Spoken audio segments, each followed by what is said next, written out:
जय श्रीमन्नारायण। ओम नमो भगवते वासुदेवाय नमः। निर्जला एकादशी की व्रत कथा।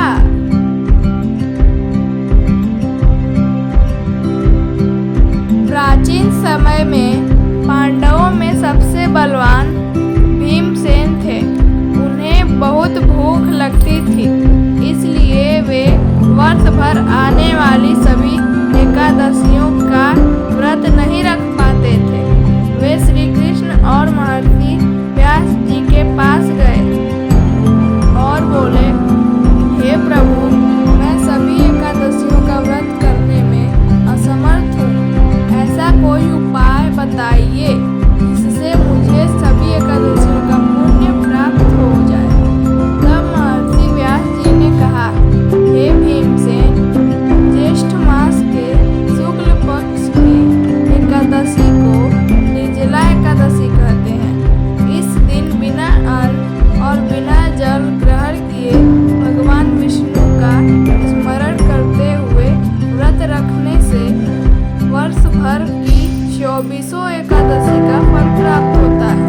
भीमसेन ने व्यास जी की आज्ञा मानकर निर्जला एकादशी का कठोर व्रत रखा। उन्होंने पूरे दिन भगवान विष्णु का ध्यान किया, भजन कीर्तन किया और द्वादशी के दिन ब्राह्मणों को दान देकर व्रत का पारण किया। उनके इस व्रत से भगवान विष्णु अत्यंत प्रसन्न हुए और समस्त एकादशियों का पुण्य प्राप्त हुआ।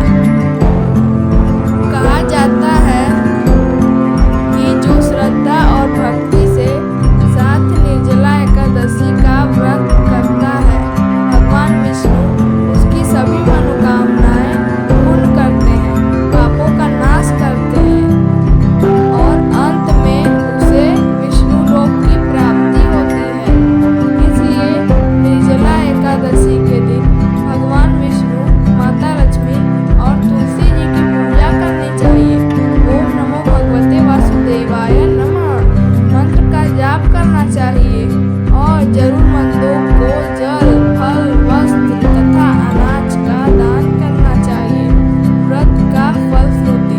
जो भक्त श्रद्धा और भक्ति से इस निर्जला एकादशी की कथा सुनता या सुनाता है, उस पर भगवान विष्णु और माता लक्ष्मी की कृपा बनी रहती है।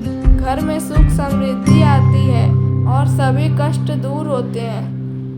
श्री हरि विष्णु भगवान की जय। निर्जला एकादशी माता की जय।